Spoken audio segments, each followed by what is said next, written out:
Hey everybody, welcome back to the Pagemaster. Today we're going to be talking about Sky Captain in the World of Tomorrow 2.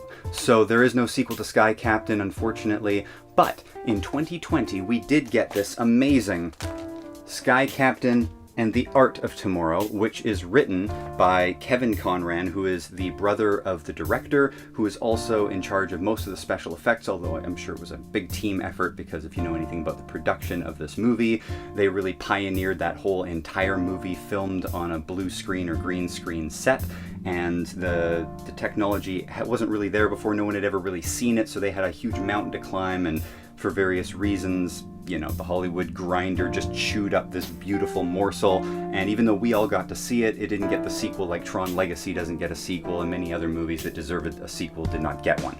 But before we get to that, I just wanted to showcase and show you some of the beautiful images from this book if you have a chance to get it, unlike some of the other books that I've talked about in the Pagemaster. This one you can probably still pick up. It came out in 2020, and so it's not that old. So if we look through here, you're going to find just beautiful still images, production sketches, concept art, inspiration, notes of like liner notes basically. There are commentaries running all through here from Kevin, who has obviously the best inside look of what they intended Sky Captain to be, including how it evolved and what it became. And that's all fine and well and good, but we're here to talk about Sky Captain 2, the one that never was. Sky Captain and the World Beyond. You can see on this page here, you got this great poster of it. Put that up on the screen for you. So we're going all the way to the very end, the last page, 253, where we just get a brief description of what was planned for Sky Captain.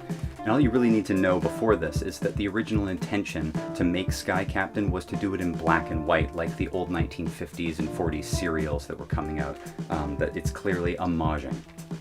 Part of our desire to keep the World of Tomorrow black and white was because we hoped to take its sequel into space. We planned to open the next film inside Cap's same Spartan office, still dimly lit and sapped of color, only now, when the intercom buzzed, Joe would walk from behind his desk, into and through the hangar, to the base of a launch pad, and his own really big rocket. At the moment Sky Captain's ship pierces the stratosphere into outer space, the whole film would suddenly burst into color, specifically 3-strip Technicolor. We would learn that Totenkopf didn't actually die, but escaped into space to continue his mad experiments. I was super excited about this idea from a design standpoint because it meant that we were going to lean heavily into the 1950s science fiction as a logical progression from the first film's pulp influences. What I found even more exciting was the idea that we would establish a world where we could go virtually anywhere.